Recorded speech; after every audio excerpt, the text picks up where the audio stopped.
Welcome to the InterMarket Analysis video update. This is a weekly video where I look at two different things. I look at the valuation of the S&P 500 to get an idea. Are we expensive? Are we fairly priced? Are we inexpensive? But then most of the video is spent looking outside of the S&P at other sectors, other indexes, and even other markets to see if we can get some clues as to what's happening in the S&P itself. This is being prepared for Monday, March 25th.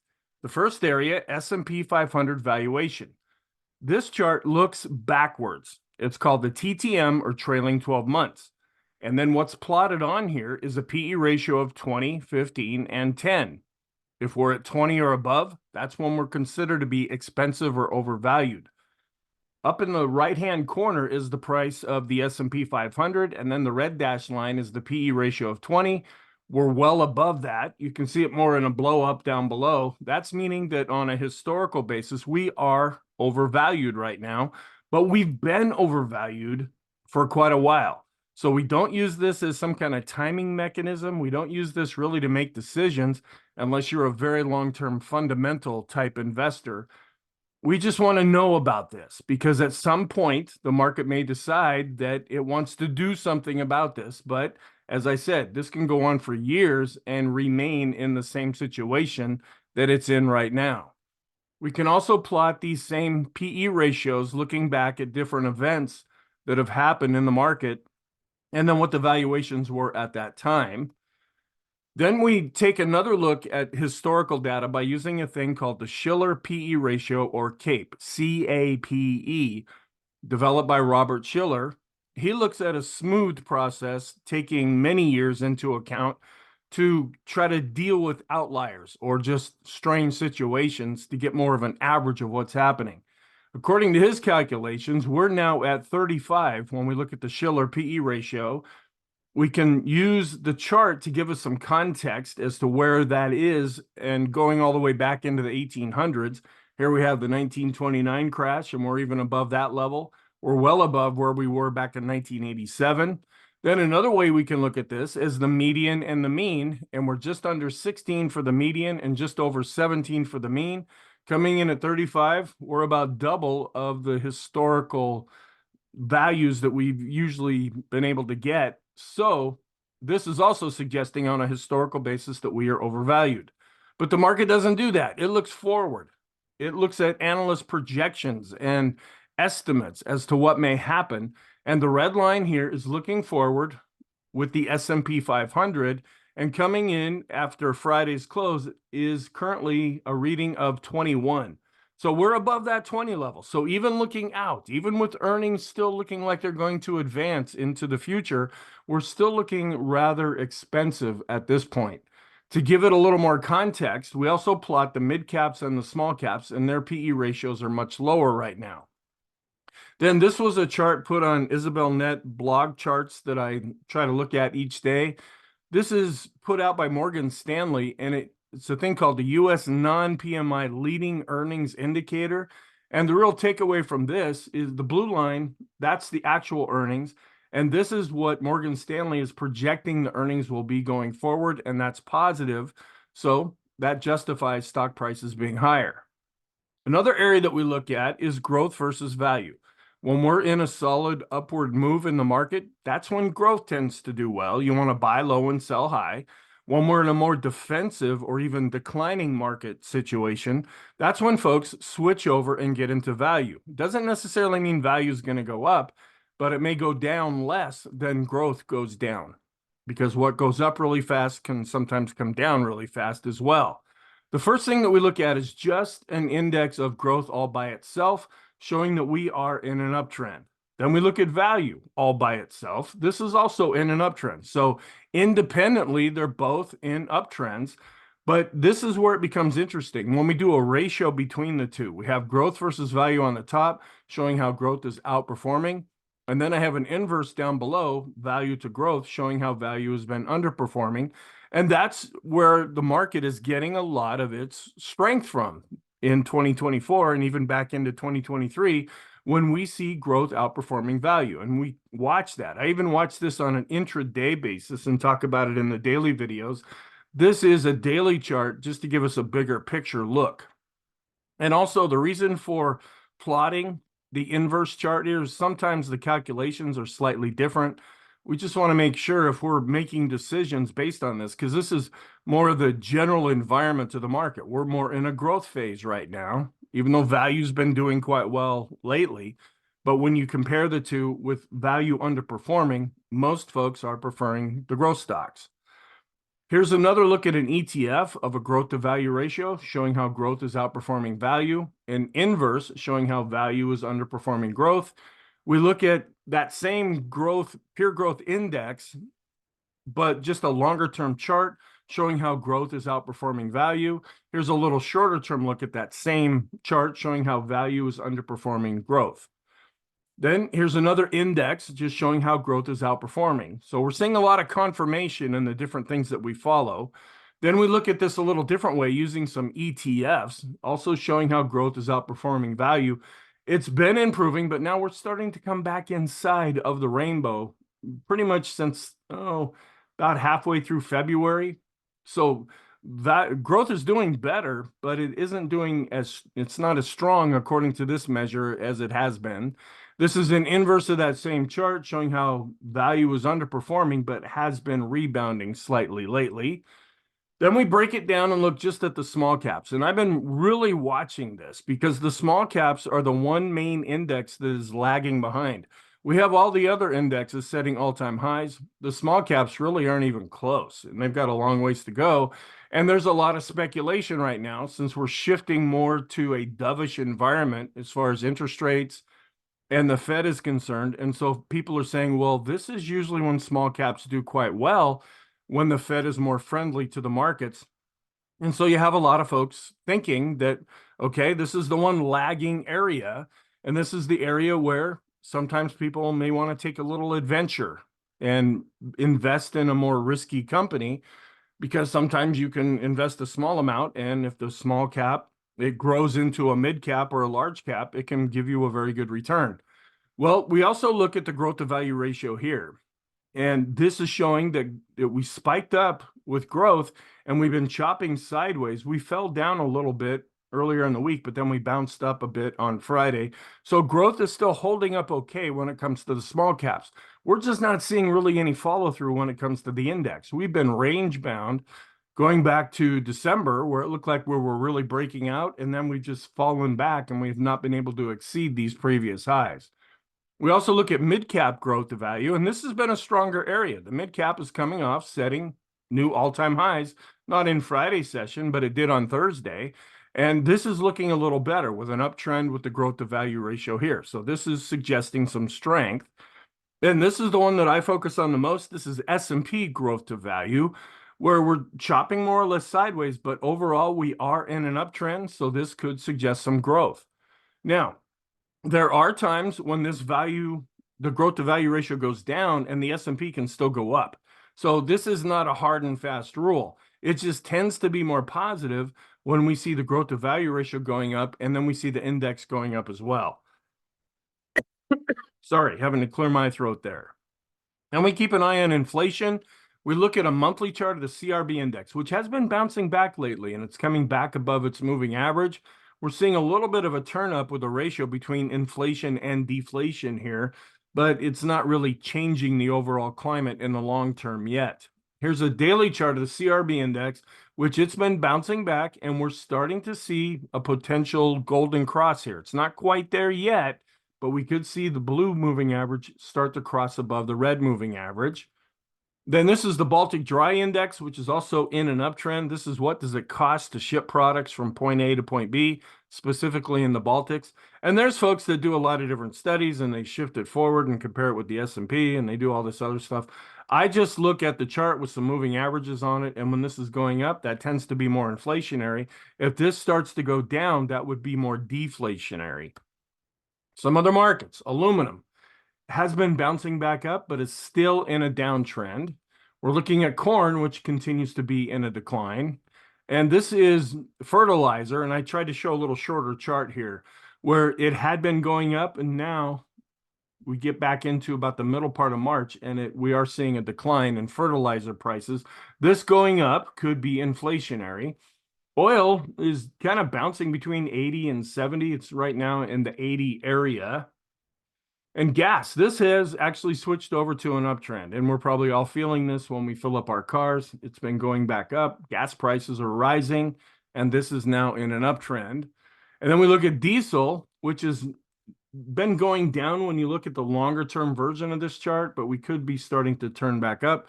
This is mainly for trains and trucks for products that are being shipped. Heating oil continues to be in a downtrend. Natural gas is just getting blown up here. There's some kind of joke there, but we are still in a downtrend and it just keeps going lower. Copper, this tends to be a barometer of the economy. It is in an uptrend here on the daily chart. And then we look at the copper to gold ratio, and copper's been doing quite well, but gold's been doing even better. It fell back later in the week, this past week, but it is breaking out to all-time highs. And that's why we're seeing this ratio actually going down. And this is a longer term chart going back to 1980. The black line is the copper to gold ratio, which is in a decline. Just to give some perspective, we have the 10-year yield and the 2-year yield on this chart. Then we look at gold, the ETF.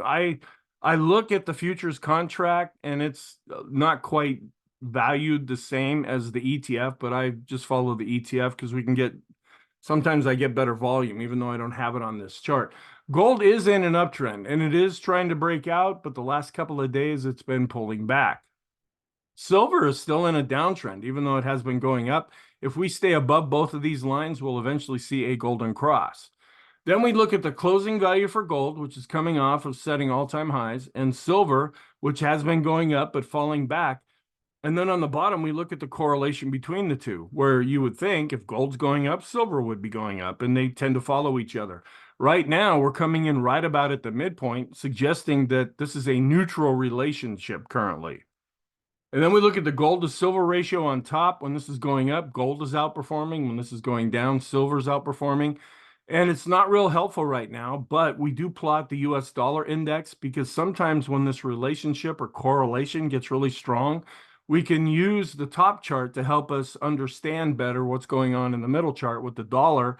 But this is not a really strong relationship. They're having a slight tendency to go in the same direction right now. And then the dollar has been seeing a bit of a bounce here, and we are starting to see a golden cross. And this could put some pressure on stocks. The stock market likes a weaker dollar. It looks better on their books. The conversion rates are more friendly. It's more friendly for imports and exports. And so companies, even though the official stance of the US government is we want a strong dollar, the unofficial stance is we like a weak dollar. So we want to keep an eye on this. If this keeps going up, that could pressure stocks. And we look at the euro, which has been chopping more or less sideways here, and we compare it with the US dollar index. We also keep an eye on the Japanese yen, which has been in a pretty solid downtrend. We also can look at that versus the euro and then the dollar index. And then I have a breakout chart showing how the euro has been declining, and we're not quite there yet, but the euro is still in an uptrend when compared to the dollar. The Japanese yen has been falling back and is in a downtrend when compared to the dollar. The British pound also been falling back as we're seeing a little more strength in the dollar, but the British pound is still in an uptrend compared to the dollar. And we look at some other indexes. I do show this in every daily video. This is the S&P 500 index, which is weighted. So the bigger companies, the Magnificent Seven and the really large capitalized companies, they have more of an impact on the S&P, where the equal weight treats all stocks the same. When the red line is pretty much even with the bar chart here, that means it's performing better. And we're seeing more broad market participation as the market's been going up. Then we look at a ratio between the equal weight and the S&P. And when this has been going down, meaning that the mega caps have been really outperforming, well, we're starting to stabilize a little bit. And the mega caps are still outperforming. But if this starts to go back up, that'll also confirm that we're seeing more broad market participation. And we look at a ratio between stocks and commodities, showing that stocks are outperforming, even though commodities have been seeing a rebound. Here's an inverse of that same chart showing how commodities are underperforming. Then we have the NASDAQ 100, which is coming off of all-time highs, and the S&P 500 coming off of all-time highs. It's been falling back a little bit as the Magnificent Seven. There's three companies in the Magnificent Seven. Google, Apple, and Tesla are under some pressure, where NVIDIA is doing quite well. And we've seen this ratio showing some weakness, but overall, the NASDAQ 100 is outperforming the S&P. The S&P 100 is actually starting to underperform the S&P 500, but this could be starting to make a comeback here. We actually saw a death cross with this ratio, but now with the S&P going back up, we may see a golden cross with this ratio. Here's the NASDAQ, which is doing quite well, setting all-time highs, in the S&P. It had fallen back as tech was under a bit of pressure, but it's still outperforming the S&P 500, which are both doing quite well. The NASDAQ 100 had been falling back compared to the NASDAQ. We came right down to the 200-day moving average here with this ratio. If the Magnificent Seven can get strong again, we would see this ratio going back up. And we look at mega cap and compare it to the equal weight. And this is just showing how the mega caps, even though they've seen some recent weakness, they are still outperforming the equal weight index.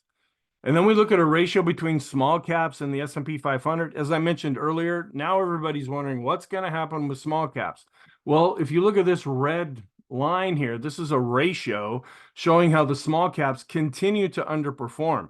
The blue line is the S&P 500, which is setting all-time highs, and this continues to go down.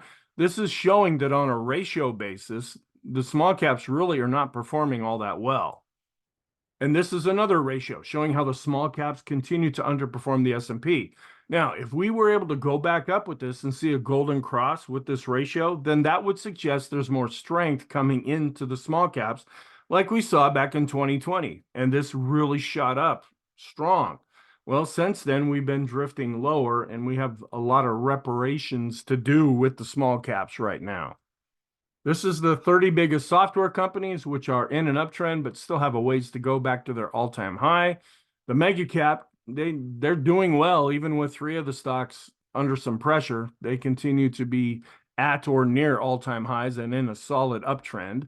Then robotics and AI, this is all the craze. This is what a lot of folks are really pointing to the future as really helping GDP and helping productivity, and not necessarily people losing jobs. They'll just have different kinds of jobs, but it may be, where we see some replacement in current positions. This is the ETF all by itself, where it is in a solid uptrend. When we do a ratio between the AI ETF and the tech sector, it came right up to this longer term moving average and has since been pulling back a bit. The Dow Jones Composite Average, which is the Dow, the transports, and utilities taken together, the transports are underperforming and the utilities are in a downtrend. So most of the strength that we're seeing here is pretty much coming from the Dow. And then we look at the S&P and then shorter term bonds, showing how stocks are outperforming the shorter term bond ETF. And then we look at a broad market, and we also look at shorter term bonds, showing how even the broad market is outperforming. So stocks are outperforming bonds. We look at another broad market measure, and then we look at further out bonds, also showing how stocks are outperforming. And then this is a total U.S. stock ETF, which includes 2,651 stocks. If it was just the Magnificent Seven, we wouldn't see this going back and setting recent all-time highs. Now, those big seven stocks, they're in this, but there's so many stocks in this particular ETF that it is more smoothed out. Then we have low volatility, which continues to do quite well. When you look at it by itself, it's in an uptrend. These are stocks that tend to hold up better when the market is under pressure. But when you do a ratio between the low volatility ETF and the S&P, the low volatility stocks continue to underperform. Then we look at the tech sector and compare it with bonds. This is showing how the tech sector is outperforming.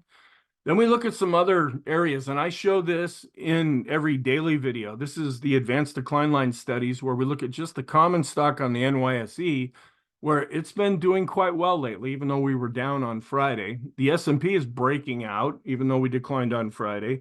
The mid caps are showing some strength. The small caps are looking better, but they haven't been able to surpass the highs that we set back in December.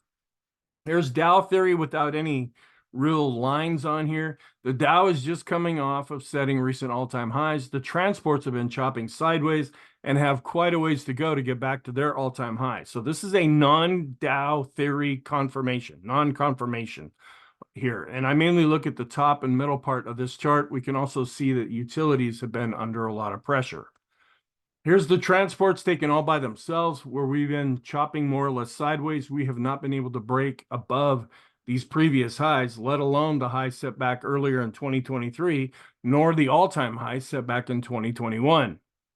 Then we look at a ratio between the transports and the S&P. It bounced up on Friday because transports did a little better as there was a bit of a pullback in the S&P, but overall this ratio continues to decline in a more solid environment. And we'll see if things now start to shift and actually focus more on the transports doing better.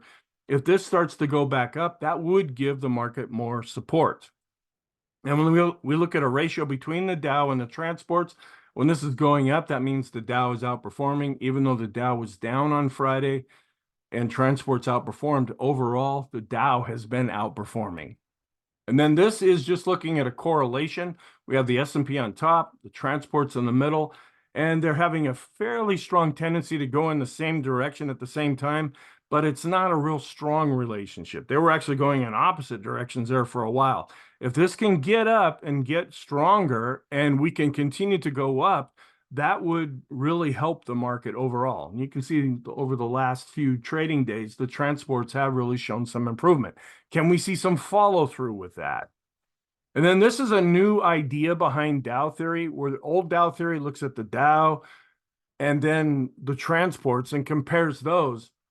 Well, with the way things have changed in the US economy and in the global economy, instead of using the Dow, which is 30 stocks, why don't we look at the S&P 500? Maybe that's a better representation of the economy. And instead of looking at the transport stocks, why don't we look at the NASDAQ? Because that's more tech. And so we're setting recent all-time highs with the S&P and also recent highs with the NASDAQ. So these are confirming each other. Then we break this down a little bit. Instead of looking at the S&P 500, which is a weighted index, we look at the equal weight. And this is also coming off of setting all-time highs.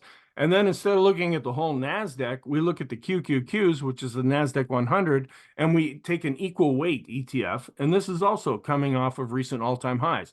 So we are seeing confirmation here. It's the small caps and the transports that are really holding out. This is the Wilshire 5000, which was around for decades, and then it switched and they changed the symbol. And now I wanted to let this run for a little while. This is a really broad market measure. I also use this in the NYSE composite, and this is coming off of setting all-time highs as well. So the broad market is looking pretty strong. Here's the FANG index: Facebook, Amazon, Apple, Netflix, Google, and some other ones just coming off of setting all-time highs and in an uptrend.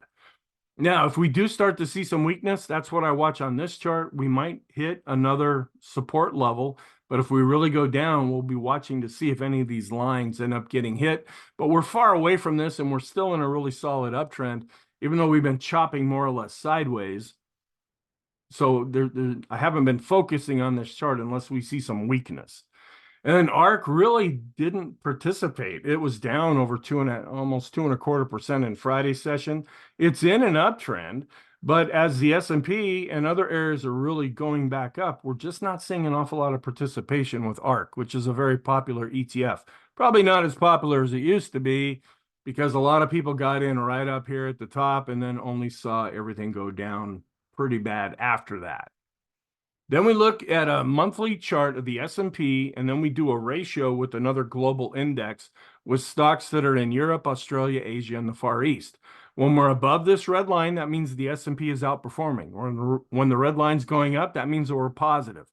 And then we look at a momentum figure of this particular ratio, and this is also going up, meaning that U.S. stocks are positive when compared to stocks in the rest of the world. And we look at bonds. They continue to be in an uptrend, but they've been chopping more or less sideways based on price. As interest rates have been going up and down, now we'll see a shift. If interest rates start to come down, that might mean that the bond ETFs start to go up, since they move in opposite directions of each other. And we look at a world bond index, where this is continuing to be in an uptrend, but it's been really choppy lately. We'll see if we see a change there too.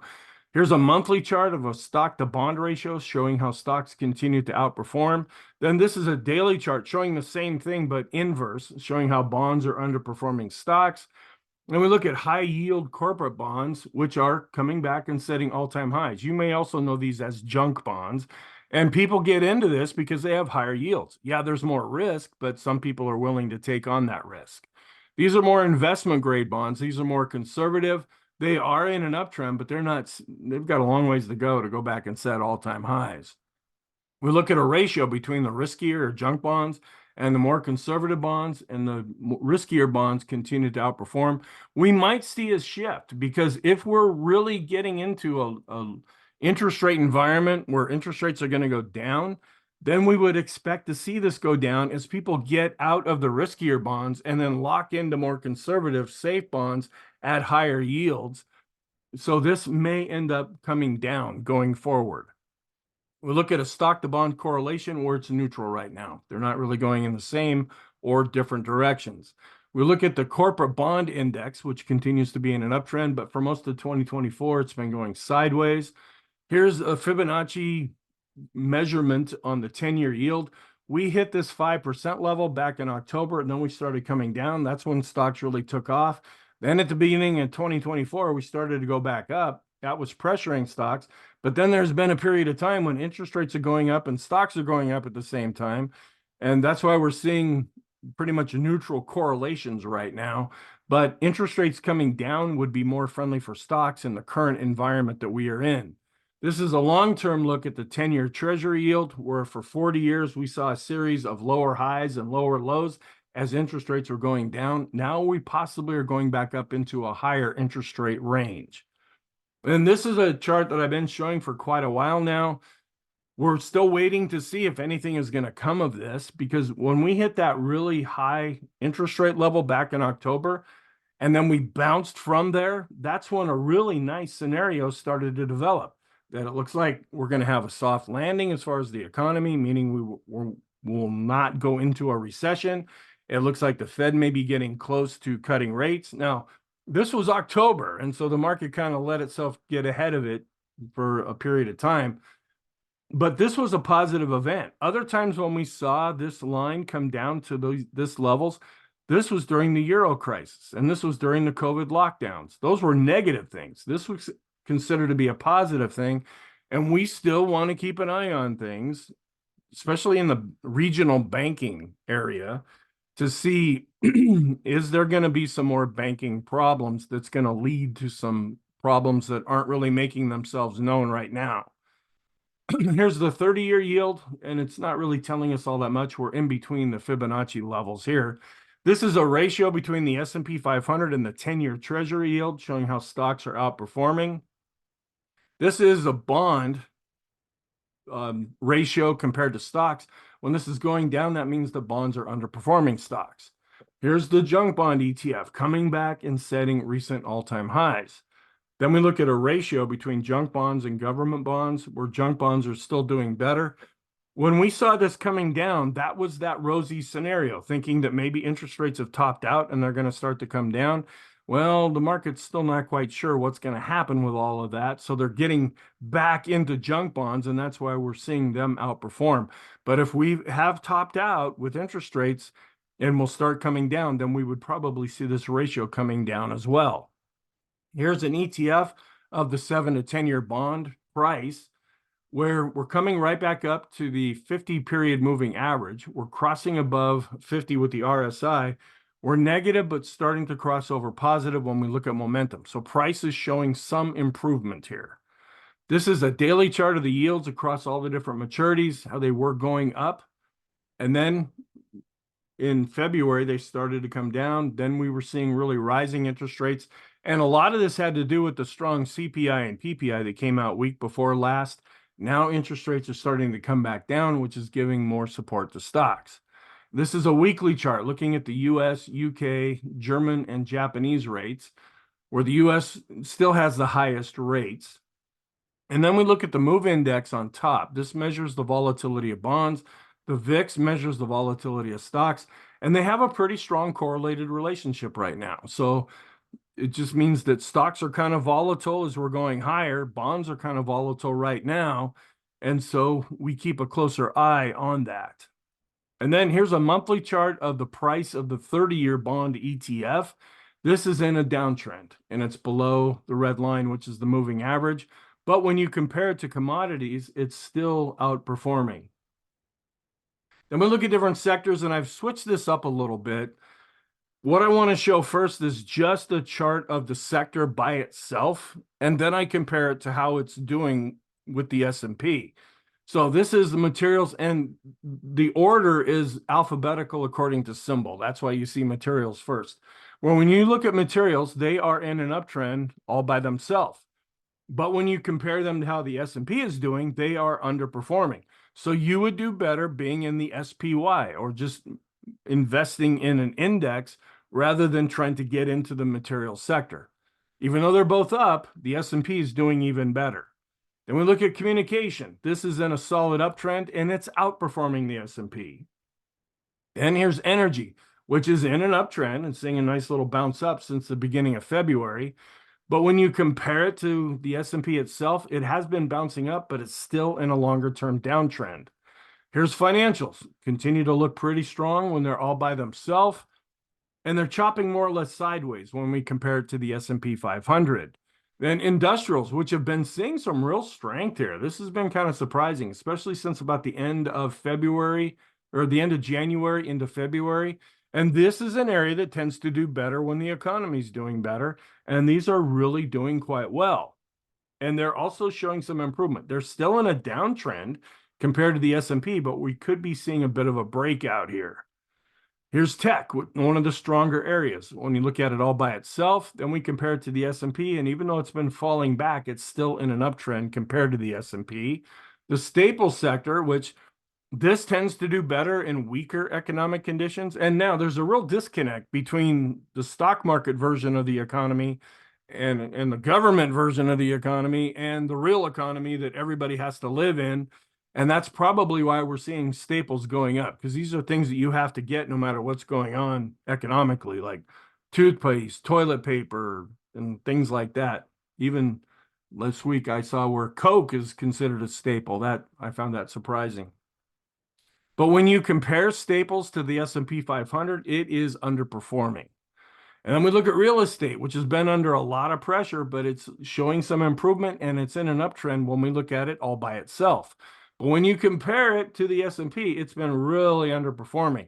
Now, if interest rates continue to fall, because that's when we saw this bounce up in this ratio, was when interest rates were falling, and then this was going down as interest rates were going back up. This could show some improvement in a declining interest rate environment. Here's utilities, which continue to be in a downtrend as well, even though they've been coming back up lately, and they are really underperforming the S&P on a ratio basis.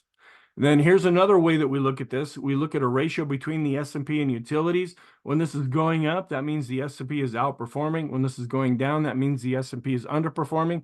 It's pulled back a little bit recently, but overall, this ratio declining has given good support to stocks. Here's healthcare, something that you have to have no matter what's going on economically. When you look at it alone, it is in an uptrend, but when you compare it to the S&P, it's really underperforming. Discretionary, the things that make life fun, it's in an uptrend as well. And it had been doing better earlier on in 2023, but now it's starting to really underperform. And a lot of that pressure is coming from Tesla that's been under pressure lately. Semiconductors continue to be just recently setting all-time highs here and are still in a pretty solid uptrend. Then we look at a ratio between the energy sector, which has been bouncing back up a little bit, and we compare that with the tech sector. But when you take a longer-term look, the tech sector is outperforming. To say that another way, energy is underperforming the tech sector. Energy did great in 2022, but then it started to show some weakness in 2023. And then we look at growth areas and we compare them with bonds, showing that growth stocks are outperforming bonds. Here's the tech sector with the 10-year yield, showing how the tech sector is outperforming. Here's an inverse showing how the 10-year yield is underperforming. And then discretionary versus staples, they're both doing okay. Discretionary has been falling back, but it's still outperforming staples. And here's an inverse showing how staples have been bouncing back up, but in the longer term, they're still underperforming discretionary. And gold, which is coming off of setting all-time highs, it's still underperforming when we compare it to the S&P 500. And we did see a bit of a breakout here to this blue trend line. But then as we're seeing gold pulling back and the dollar seeing some strength, we're seeing a little bit of recent weakness here.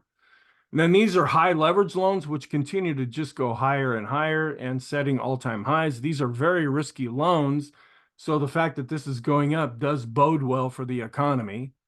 The NYSE composite, another broad measure market that I follow, it's in an uptrend and coming off of all-time highs. Then we look at all stocks that are stocks in the US as well as internationally, also coming off of all-time highs. The emerging markets are pretty much chopping sideways, but they are in an uptrend. And the Japanese Nikkei, this is their big stock index, it's finally surpassed where we were back in 1989. It came back down, but then it's now been able to go back up. The micro caps, really small companies, continue to be in an uptrend, but still have a ways to go to get back to their all-time highs. We look at the home builders ETF when we do a study here. We look for divergences, and at the bottom you can see where the correlation between the home builders ETF and the S&P is quite strong. So we're not really getting any divergences right now. Bitcoin just went up into the 73,000 range and has since been falling back. And then internationally, using a KST as a momentum oscillator, we're flattening out when we look at China. We're also flattening out with emerging markets. We're actually seeing a bit of a decline in Europe. We're still going up in Japan, and we're actually showing a bit of a decline here with the S&P. Now, this is a long-term oscillator. You may use different oscillators because we're clearly in an uptrend when we look at the S&P 500. Then here's the intermarket analysis chart going back to the beginning of the year. Even though oil has been declining, it's still doing the best so far this year, followed by stocks and then gold and then the dollar. Bonds have been showing some improvement, but they continue to be negative on the year. Some different correlations. This is the S&P 500 to the US dollar index, where they're having a pretty strong tendency to go in the same direction currently. And this is the S&P 500 to oil, where they're coming down more into a neutral type of relationship. The S&P 500, the 10-year yield, also coming into that neutral area. And the tech sector also looking more neutral, but it's having a slight tendency to go in opposite directions when we compare tech to the 10-year yield. And then we compare the S&P to the 2-year yield, going down a little bit, but still in this neutral area as we're seeing a shift in the interest rate environment. And then some long-term studies. This is a monthly chart of the NYSE. We're above the moving average. So longer term, on a broad market basis, we are in an uptrend. The Kopic curve, which is a momentum oscillator, also continues to go up. Then we have a daily chart of the NYSE, which is looking pretty healthy here. And the thing called the NYSE record high percent index, this is also going up, suggesting there is strength. Then we look at a monthly chart of the S&P 500, which is well above the moving average, and the PPO is also continuing to go up. So the long-term trend of the S&P continues to be positive. And then we do a ratio between stocks and commodities, showing that stocks continue to outperform. And then we look at the S&P 500 on a monthly basis and how is it doing compared to global stocks. The S&P continues to outperform. The KST is pretty much right on top of its moving average.